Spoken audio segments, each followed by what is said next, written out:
For those involved in dealing with cryptids, if any of you are reading this, why do you do it? Other than the money, of course, I feel a lot of you do it for the rush, the adrenaline. But where is the line drawn? Where does exhilaration evolve into panic?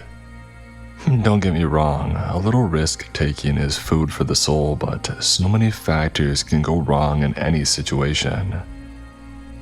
In particular, what do you do when you find the corpse of a cryptid that you were hunting, eviscerated and dismembered? When the abrupt realization hits you that there's a bigger fish. My grandpa wasn't quite on the level of monster hunting, but boy was he a crazy son of a gun. Once he hunted a grizzly using nothing but a crossbow, wet mud and leaves, and his wit. He's had its head mounted above his forest house fireplace ever since. I can't say how far back his love for the wilderness is rooted, but I know that he grew tired of the city long before retiring from his job as a metropolitan engineer. Since then, he's lived out in an old house in the northwestern reaches of the Olympic National Forest, about 40 miles from the park itself, Washington State. I can only imagine how lonely it must have been living out there by himself, but he never seemed any the worse for it. In recent years, I have come to be good friends with a guy that I met in college, Martin. I could see the same fire in his eyes as my grandpa's when it came to the outdoors, always pestering me to come with on camping trips, going fishing, hunting, you name it. It was a no-brainer bringing him along for a visit to my grandpa's. Honestly, I feared that they might get along too well, and Martin would never return with me. In the end, it didn't matter because both of us had been ingrained with a morbid aversion to the woods since that day. Martin was particularly eager this time, practically vibrating in the passenger of my Jeep. Last trip, Grandpa promised that he would show him the ropes of skinning and pelts. Martin often went on about how he'd feel sitting in front of a roaring fireplace with a great deerskin rug laid out beneath it. My motivation was simply to check up on my grandpa. He hadn't been responding to my attempts at contacting him for the past week, so naturally I was a bit worried. And we ran into a problem early, driving up the long dirt road to my grandpa's. Rounding a corner, I slammed on the brakes, seeing a slew of fallen trees lying across the road. "Dang, what happened here?" Martin exclaimed. "There haven't been any storms recently, right?" I sat with my hands, 10 and 2 on the steering wheel, lost for words. No, it's been pretty clear weather around these parts since March. Weird. Shutting the engine off, I hopped out of the Jeep. The only sounds were the leaves, filtering in the mid-spring breeze, nature's white noise. We were a little over 2 miles away from the house in easily walkable distance. Grandpa had enough equipment that we didn't need to bring much of our own, so our bags were light. I had my phone, a flashlight, water, spare clothes, and my utility watch strapped around my wrist. My plan was to get up to Grandpa's and come back down in his truck to chop up the fallen logs with a chainsaw. We thought that it would be more fun to go through the woods alongside the track. A long dirt road means only boredom after all. We scrambled down the left side slope and began our trek, keeping an eye on the road to follow its route.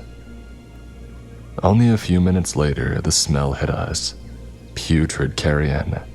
It was nothing unexpected. Animals in the forest die all the time. Even so, that hardwired part of my brain was repulsed at the smell. "Something's festering out here," I said. "Can't imagine how it would smell in the summer." Martin let out a small retch, but agreed. The stench only grew stronger as we went on. It was at its peak when I almost tripped over a sharp object in the ground. I thought it to be a cluster of branches at first, but the notion quickly dissolved upon seeing their pale ceramic reflections. A decapitated stag's head lay right in front of us. It was wrong, though. The teeth were too long and the bone of its face was exposed. Even with the odor, I could tell that it was fresh from the viscous black blood that seeped from its neck and mouth. Martin spoke up. "That's freaky. You think a bear did this?" "I mean, there's only black bears here, right? I doubt they could pull off something like this. A cougar, maybe, I don't know.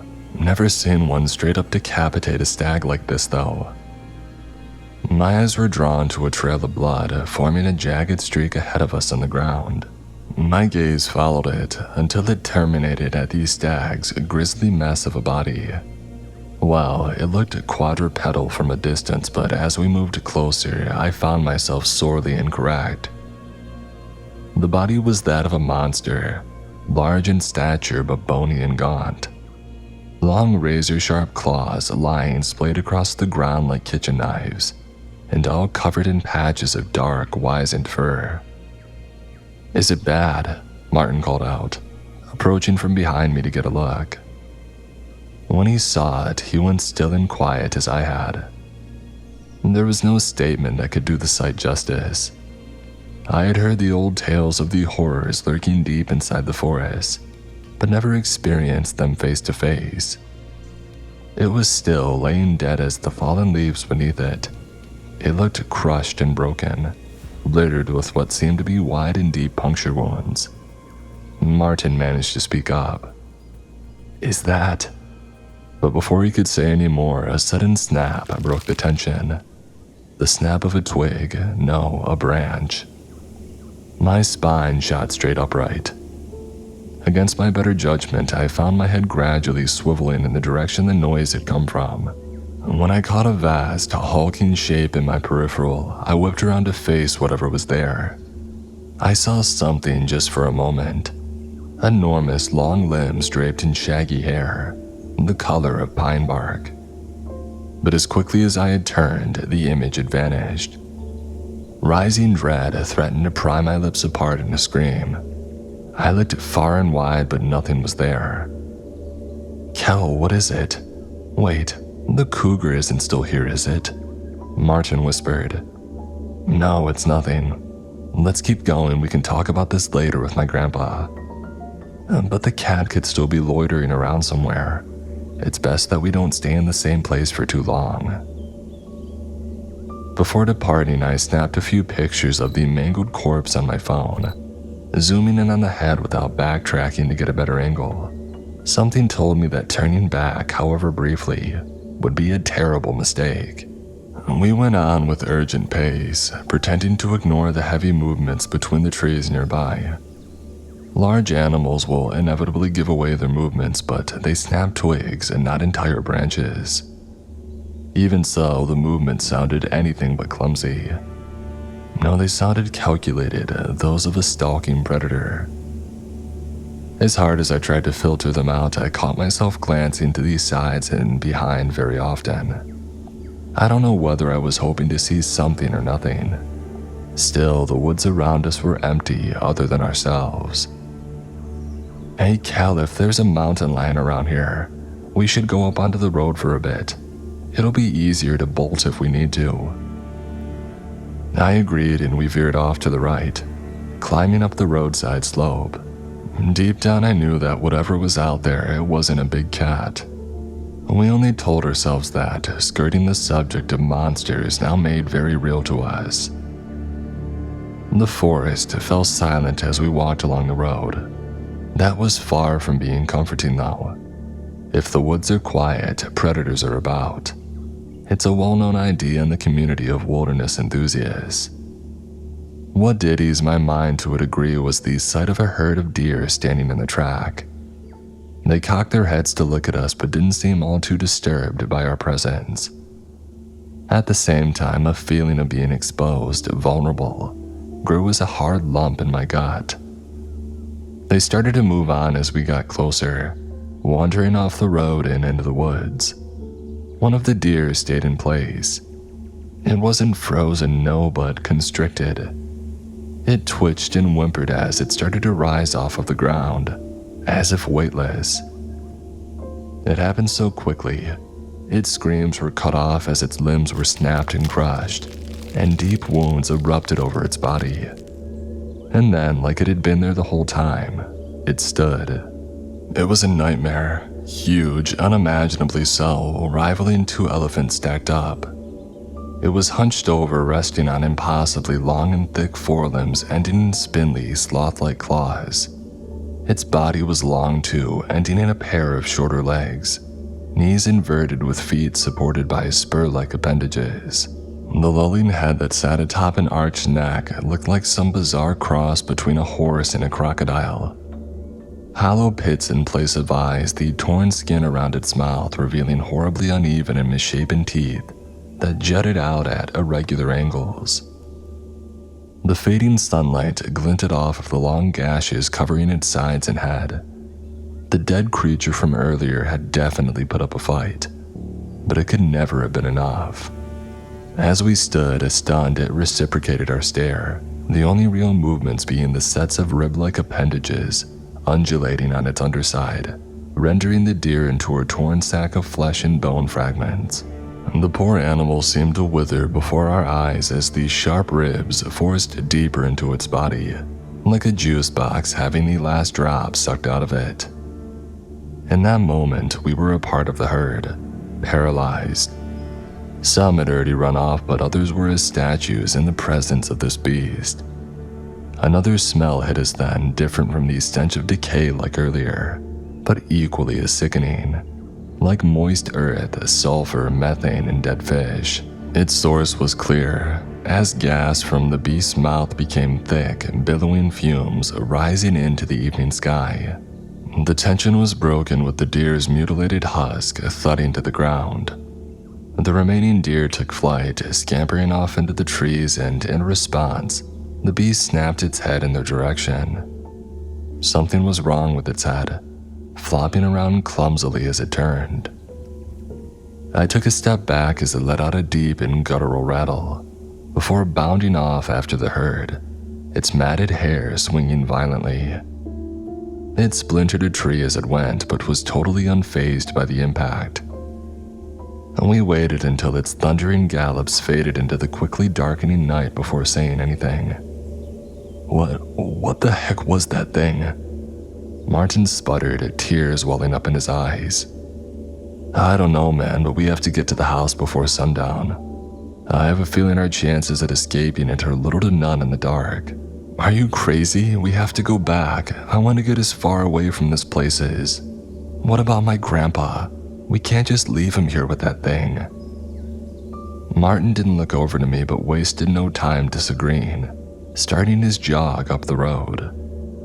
We were already halfway to my grandpa's house, and even if we wanted to escape, it would be a menial task for the creature to smash the Jeep off-road.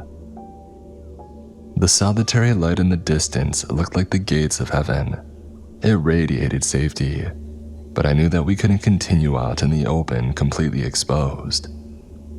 I looked down to my utility watch, making a mental note of the direction of the house, north-northeast, before grabbing Martin by the arm and leading him off the left side of the road. Nature's cruel irony manifested in the steepening terrain and the thickening brush. The house's light quickly faded, leaving us with only our bearings to navigate. I thought that we might have gone off track for a terrifying moment, but I saw the column of smoke above the distant tree canopy that could only be from my grandpa's chimney. Come on, this way. As we neared, no light became apparent. Maybe he had already gone to bed. I could only guess with his lack of communication. We came up onto the lip of a hill sloping down towards a flat clearing, but there was no house. There, the pillar of smoke, but there was no source. It began in midair from nothing.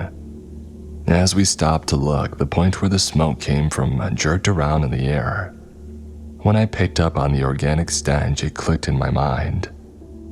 Just like before, there it was, looking directly at us, the thick fumes spewing from its mouth. But I noticed something else this time. Now that the moon hung in the sky, its light glinted off of something beneath the creature's head. 6 black orbs, shiny like obsidian, 3 on either side of its neck. They darted about, independent of each other, and I knew immediately what they were. Eyes. What kind of abomination was this? If those were its eyes and it ate the deer with that structure resembling a ribcage, then that must mean that it had a false head. A distraction, defense mechanism maybe. It made sense how this head flopped around limply with the beast's unnatural movements. I blinked in quick succession and I looked down to my watch. Due east. We had been misled. It had circled around us to lie in wait. In one motion, I gripped onto Martin's shoulder and pulled him in the direction that we were meant to be heading in a wild sprint for survival. The beast erupted into movement, ribs rippling as it let out another rumbling trill. Martin looked over to me confused. "Hey dude, what are you doing? There's nothing to..." "Shut up and just run as fast as you can. Now don't stop for anything." Our pounding feet were matched by heavy thumps and loud cracks of trees being smashed. I dared not steal a glance behind, fearing that even the slightest break in pace would mean death. There. I struggled to see what Martin was talking about, until the yellow light became visible between the tree trunks. We were only a few hundred yards away, but I was surprised the creature hadn't already caught up to us. Even the trees in its way stood no chance at impeding it.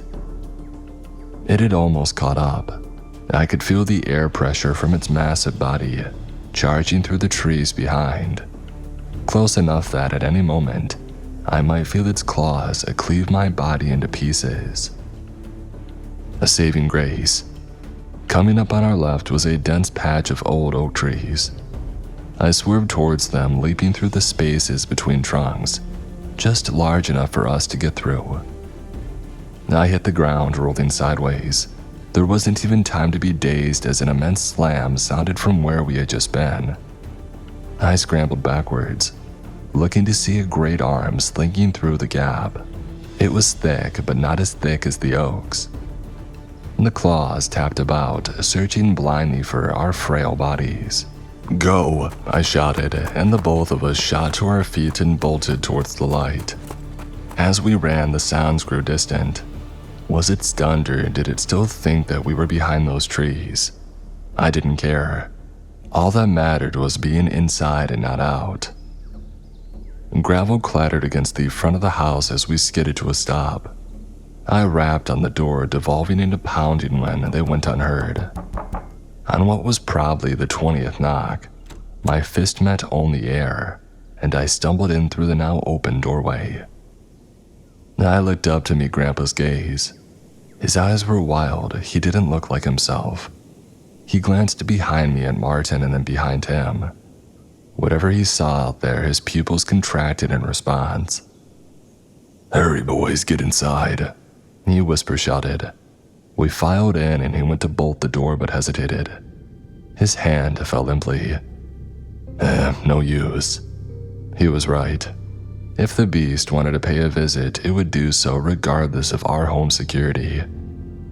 We followed him quietly to an uncovered floor hatch. "What's this, Mr. Barnett?" Martin asked regarding the hatch. "Huh? Oh, this here's my old wine cellar." Martin went to ask further questions before being interrupted. Get down the ladder first, son. You can shoot your questions once we're safe." He pulled on a handle, opening the hatch to reveal a sturdy wooden ladder that led into a dim space beneath. One by one, we clambered down its dusty rungs, meeting the cold concrete floor at the bottom. Grandpa was last, tugging a heavy rug over the open hatch, before closing and securing it. "I take it you've seen the thing, right?" "Jesus, Granddad, we barely got away," I said, still out of breath from our escape. "Unscathed?" "Yeah, mostly, other than some scratches." "Good." He walked over to an upturned crate and plopped down onto it. Martin and I looked between each other and then back at him. Well, Martin said. "You seem to know what we're dealing with, so what is it?" Grandpa gave Martin a scowl of disapproval, quickly relenting into understanding. "I would scrutinize you on your manners, boy, but now ain't the time. He released a tired gasp, letting his head drop down before inhaling sharply and looking back up at us. I've seen it only once before in my varsity years. I had some Danish friends on my course who said that I should come and visit them over there, go and do some backpacking in their home country. Beautiful landscapes over in Denmark, really. Peaks rising out of the trees, you know. Before he could lose himself in a daydream, I cleared my throat to bring him back to reality. Oh, right. So we were pretty deep in the woods when it happened. We had all gotten paranoid because we thought something was following us. Something big, an elk maybe. But we never saw nothing, only heard it. And then God, one of the girls in front of me started to, levitate. I don't know, she was rising up off the ground, gripped by something. Whatever it was, it made a mess from her. Crunched her up like a meatball being squeezed. And I saw it then. Curved bones wrapped around her, stabbing in deep. I ain't never gonna forget the sight of it. It's like a stain on my mind. We saw the same thing, Martin piped up. Only it was a deer. It looked like it sucked everything out of it when it was done. Yeah, I can't say I know how it works. You can only see it if you know something's there, if it's there. Anyway, we ran as fast as we could back down the trail and we had seemed to lose it. The whole time there was this rancid stink though, eggy and earthy. We wound up back in the town that we had started from, went straight to the police station and reported it. Apparently all they found was a little chunk of meat, a piece of thigh or something like that. One of the other guys told me about the tale later on. He brought up the smoke that we saw rising out of the forest when we were back in the town. An old Danish legend went that people through history seen smoke columns in the woods, and most of them went to check and never returned. They said it would move around, not like how a fire would spread, but like it was wandering to and fro. That's a horrible story, Grandpa, I said. It doesn't help us figure out what it is, though. We already know the stuff that you've just told us. Well, I'm sure it's got many names, seeing how it can just pop up where it likes. But I only ever heard it called the Skorstender. It means chimney beast if I'm remembering it right. That makes sense. We thought that we were seeing the smoke from your chimney, but it led us right to it. Kel, Grandpa sighed. This house ain't even got a chimney. Martin looked over to me scoffing and then back over to Grandpa. So it lures people in like that? Sure, but I don't think it means to. I'm gonna take a gander and say it started up with the fumes after it ate that deer. Yeah, I replied. Whatever that thing is, it ain't from here. It ain't from anywhere on the planet, I think. It eats something and then it starts giving off smoke. A waste product from digesting, I would guess. So, poop gas, Martin chuckled. He always was able to find a way to lighten the mood in dire situations, even if just a little. I looked up at the monochrome ceiling above us, mulling over what Grandpa had said. I remembered how this whole thing had started, and I pulled out my phone to bring up my photos. We found this after starting our way up to yours on foot. I have an inkling, but do you know what it is? Grandpa squinted at the screen and then took it from my hand. Scroll to the right, that's only the head, I said. His silent focus was only punctured by the dull taps of his finger on the screen. Recognition lit up in his eyes, his head bobbing up and down. Well, I'll be... Wendigo, right? I asked. Yup. I gotta say, never seen one around these parts before, but then again, I was never looking for one. I doubt you need it, but keep that as a reminder for what this beast is capable of. I put my phone back in my pocket, sighing and letting my chin drop into my hands. In any other situation, I'd be shocked to find out such a creature was real. But not now. This is all great, Mr. Barnett, Martin said with quivering uncertainty. But it doesn't help us. What are we gonna do? I mean, what can we do? I don't know. Well, I have a stupid idea, but it's only grasping at straws. Anything over sitting here and waiting to die? Martin breathed, staring off into space. Anything. Grandpa looked toward the basement window, the only source of natural light in the room, what little of it remained. Well, I was checking my traps out east from here about 600 and 700 yards into the woods. Only when I got there, there was this smudge. I don't know what to call it, but that's the best I can describe what it looked like. It was like looking into it. I couldn't register what I was looking at. It hurt my eyes after a while. Never seen nothing like it. It was after I had started seeing the scorstender, so... He trailed off, like he was struggling to find the words to say. So what? I pressed, leaning forward in anticipation. Again, this is guesswork, but I think that's where it came out from. I threw a rock into it when I was there, but I ain't hear it hit the ground. It was like it went someplace else. If we can just lead it back there, just get it to go back in. Wait, hold on, I interrupted. I mean, shouldn't we call someone, police, the army? What do you think will happen to the cops when they come out here, huh? What's a chief and a rookie in one police car gonna be able to put up against it? And good luck convincing US military to send out Marines. You'd be lucky if they thought it was a joke. I shut my mouth, swallowing my next words, allowing Grandpa to continue with his proposition. Either the beast leaves or we die. I'm not even gonna talk about trying to drive away. You've seen what it does to the trees. Stealth might work, but it's better at that than we are, as big as it is. And I don't want to risk either of yous losing your lives. His last remark sent a chill down my spine. He had said nothing explicitly, but I had already began to understand what he meant.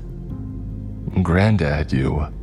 No, don't worry about me, champ. I got something, but you gotta listen closely, both of you.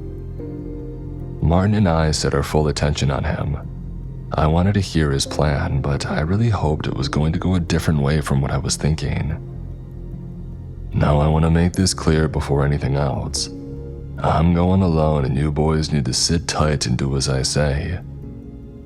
My heart dropped, plunging into the stone-cold sea of despair. Are you crazy? No, I have to go with you, Grandpa cut me off, shushing me. As I say, he commanded. I knew that he was right, but in the face of loss, my thoughts wrestled against the idea. Okay, now I'm gonna call you when I'm a ways off, alright? You have to pick up and stay on the call with me. It's vital that you keep your attention on my voice. I need both of you to be brave for the next part. I need you to make as much noise as you can. Martin's eyes bulged in fear.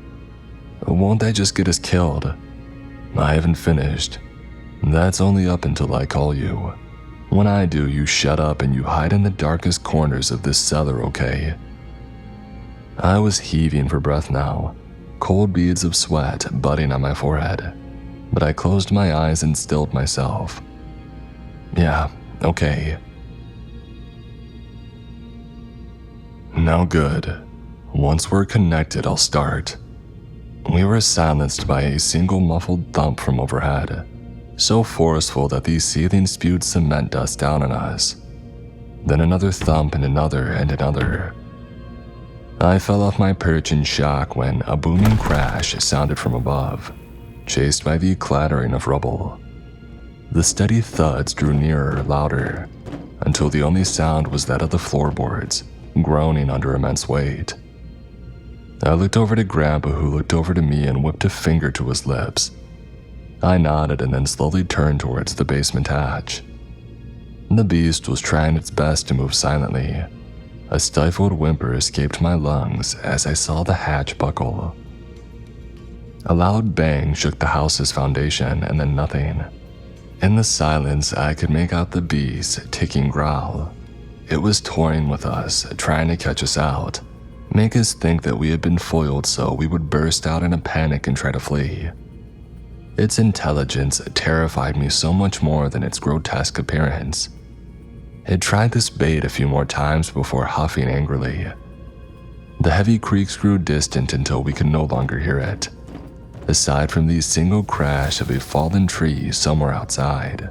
I stood up, eager to set this plan into motion, only to be dragged back down by a firm grip on my arms. My eyes fell to meet my grandpa's, looking at me with a wide-eyed scowl. "Sit down," he hissed. "Not yet, the thing's clever. It's probably waiting at the tree line watching for us to come out."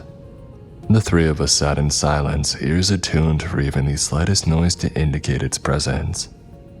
After an excruciating wait, Grandpa rose to his feet and crept over to the ladder.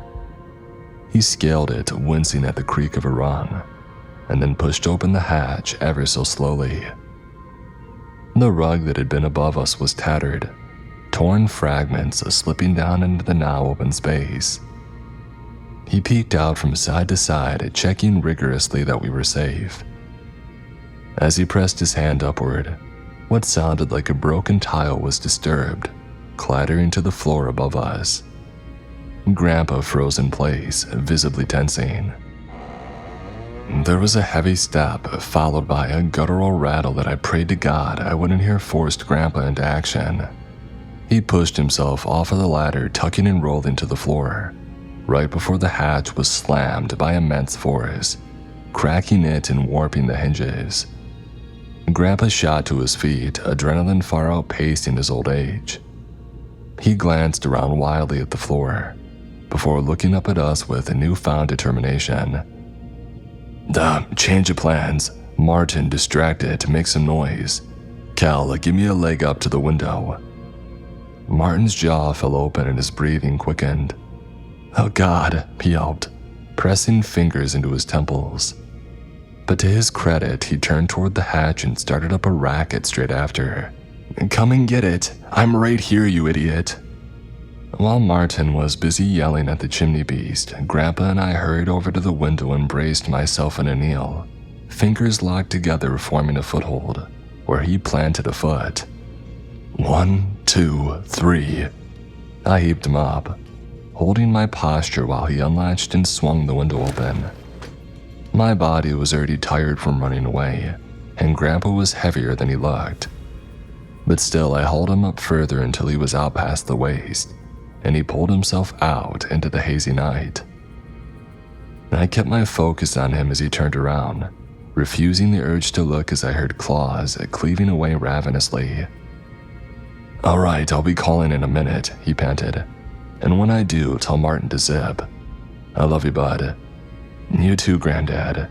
My words latched onto him, fueling a forgotten instinct that slammed his heels into the forest floor and sent him sprinting into the trees, fading until he was merged with the darkness itself. I was grounded again when Martin let out a shriek, and I turned to see him backpedaling from those spindly claws extending through the jagged hole that was once the hatch. A thick trail of blood smeared from him as he shuffled back, the same crimson that slicked one of the titanic claws. "It got me, God, it hurts," he cried, flipping over and resorting to a belly crawl towards me.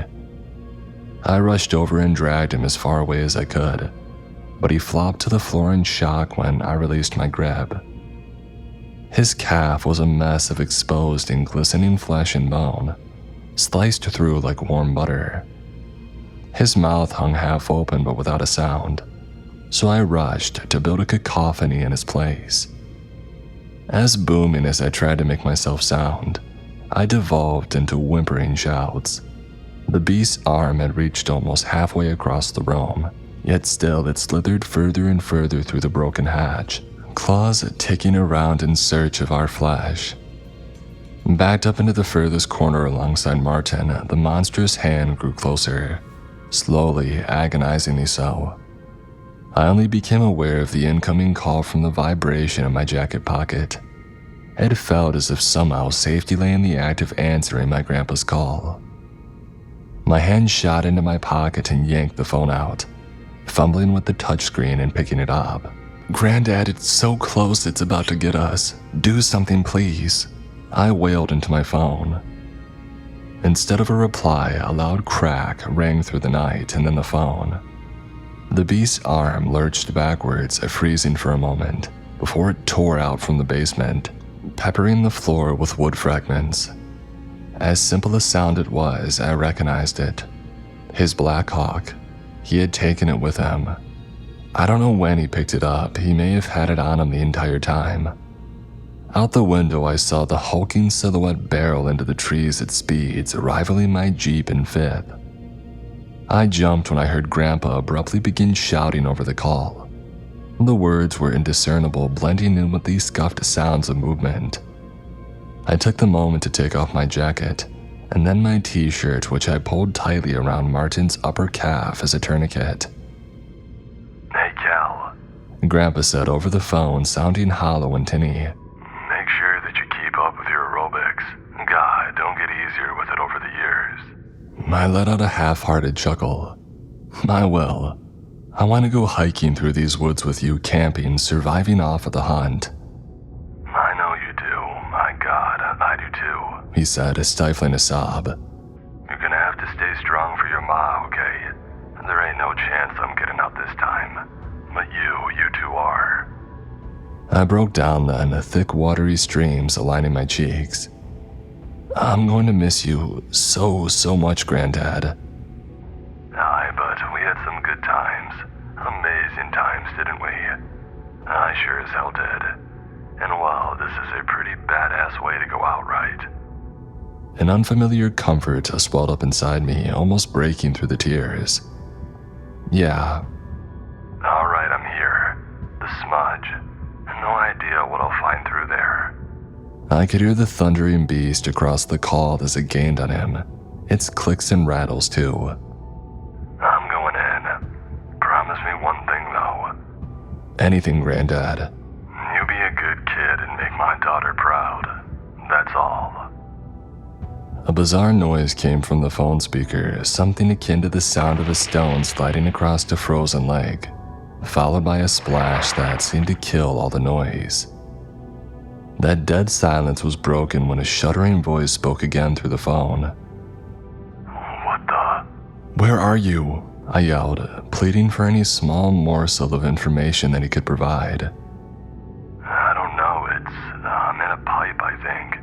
Some kind of glass tube. I can see everything outside, it's all there all at once. There's more of these tubes, so many more. They're branching and splitting, but... The connection got progressively weaker as he talked, jittering and buzzing in my ears. I'm heading down this tube now and there's central one, but it's huge, enormous. No, I don't think it's the central. In the distance, there's so many. What is this place? My exhausted brain couldn't fathom a single thing to say. I just listened, almost as confused as he was. The streams of, through some of them, and He was cut off by a tremendous splash, but the sound quality at this point made it sound more like a roar. I could only hear his whimpers until that hissing trill crawled its way under my skin once more. It melded with the audio glitches, but then I heard something that I never could have expected, even after seeing what I had seen.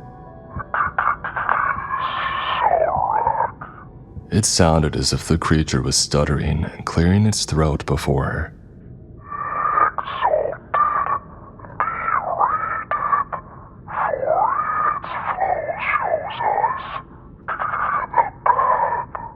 It spoke.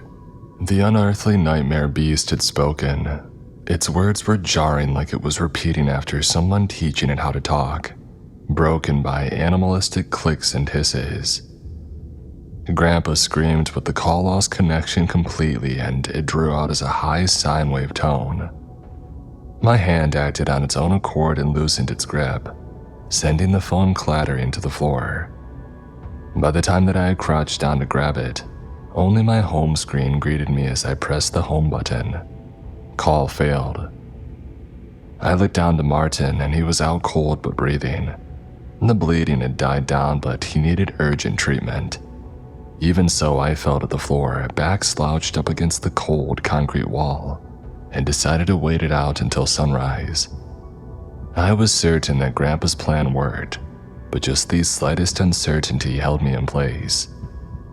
The adrenaline was beginning to wear off. My limbs ached, head thumping. I fought against my eyelids, but they felt as if dragged down by anchors. All light vanished, and I faded into sleep. I woke to heat on my face and a red-orange blur. I opened my eyes, grimacing at the rays of sunlight that poured through the destroyed basement hatch directly onto my face. Any notions of a simple nightmare were shattered. Martin. I rolled over on my side, seeing him laying a few feet away. Thank God he was still breathing. The blood coating the skin on his left leg was dried and crusted, but a small amount of it still seeped from his mangled limb. I chose to let him rest while I turned to the broken ladder, hauling myself up what remained of its rungs and out into the house. What remained of it, at least. Utter devastation. I do not exaggerate when I say that almost the entire front portion of the house was gone. Wooden beams jutted out from piles of rubble and dust, but all was still. Unlike the day prior, birdsong weaved throughout the woods and into the ruins. I recall learning about how forest animals would go quiet when a predator is nearby, but I had been too on edge to notice until their sounds had returned. Still, subtle chills wormed their way up my spine. I felt safe, but I had also felt safe with Grandpa in the basement, until the attack. No smoke plumed from anywhere across the tree line, and no stench defiled my nose, but I couldn't shake it. I spent some time scrabbling around in the back half of the house that still stood. And quicker than expected, I found the keys to Grandpa's truck in the corner of the kitchen counter. I practically leaped down into the old wine cellar and then slowed my pace, gently shaking Martin until he stirred.